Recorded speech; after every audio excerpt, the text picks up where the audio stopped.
Hi guys, thought I'd do something different. I couldn't make up my mind whether to do a video on the Hubble telescope. There's a new one being launched. It's huge, huge. When I say big, it's big. How big? I don't know. I haven't got the article up anymore because I found something that interested me more. It's to do with bees. I don't know about you guys, I like bees. I read somewhere that without bees pollinating the plants and vegetables as well, I guess, we'd all starve to death. We need them to pollinate. Bees are treated with respect in our garden. Not that I go out in it much, to be honest. That's Angela's domain. She's got pots and plants everywhere. But I like to watch the bees sometimes, going from flower to flower. Sometimes go help them out. We did try making a little bee bath with sugar in, because sometimes they get really tired, and a little teaspoonful of sugar and water. Let them have a sip of that and they're away on their business again.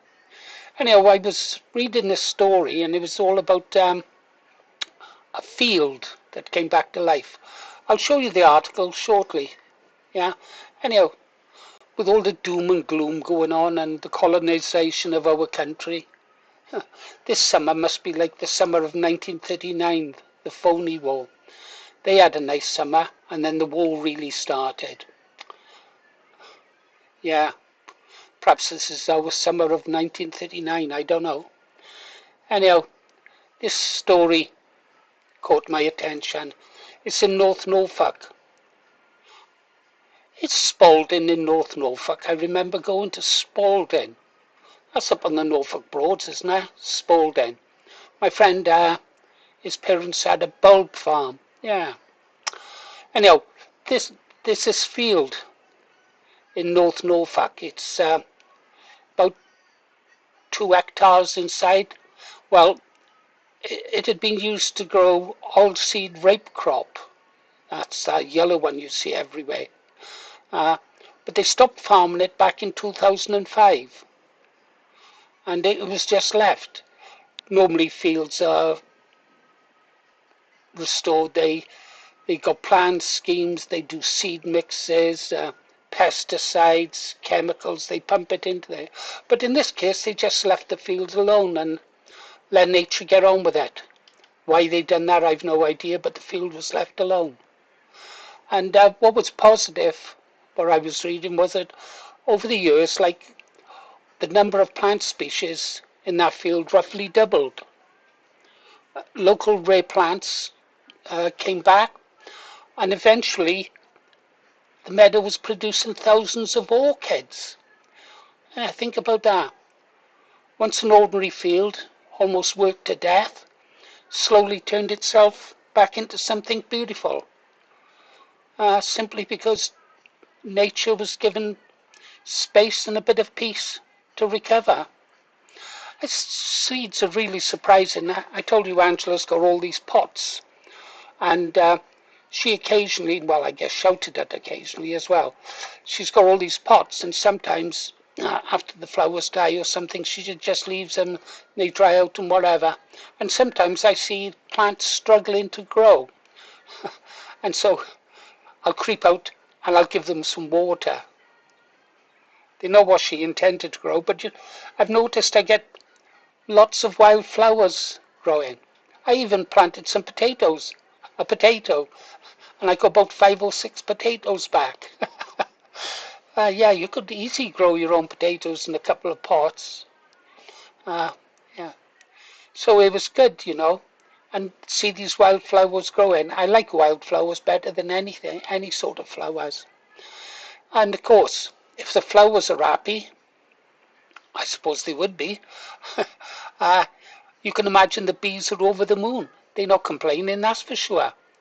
A meadow full of wildflowers and orchids. It's far more than just something pretty to look at for people like me to look at. It's life and death to little bees, isn't it? A little living world for bees. A bit like the bird bath. They congregate around the bird bath. I didn't know that.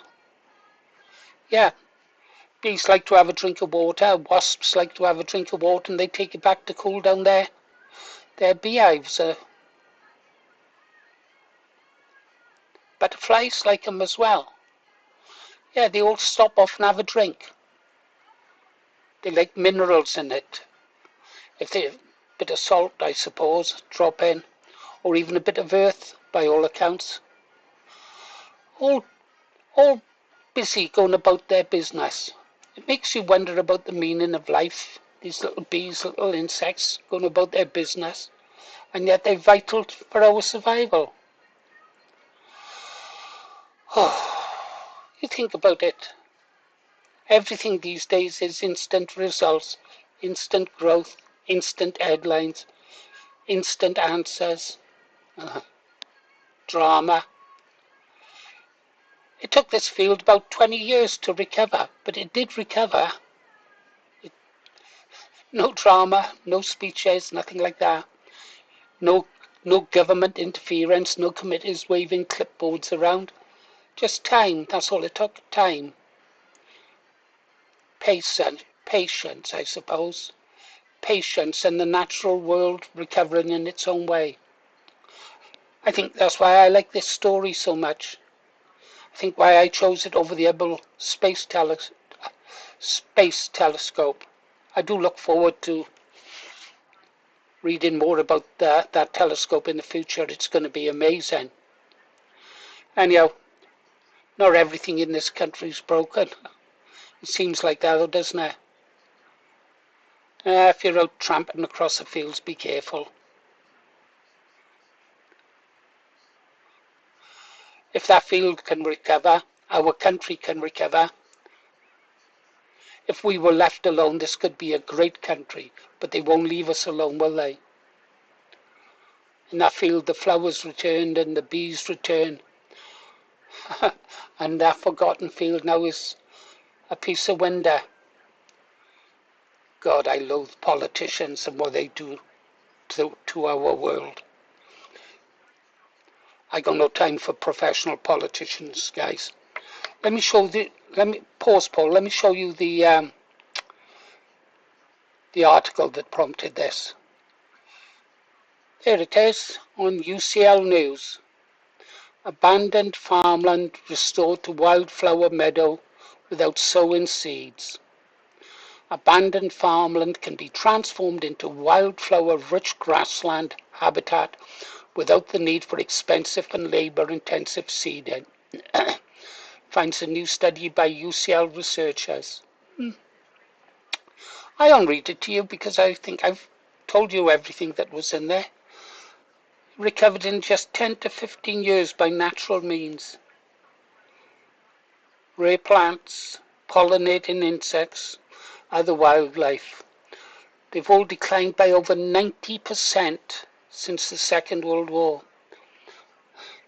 I was thinking that today, where have all the flies gone? It's been a long time since I saw flies, insects crushed on the windscreen of my car. Anyhow, that's all I've got for you guys. Flower power. Don't worry, I'm not a pansy. You've been listening to Paul Morris, The Green Arrow. See you on the next one.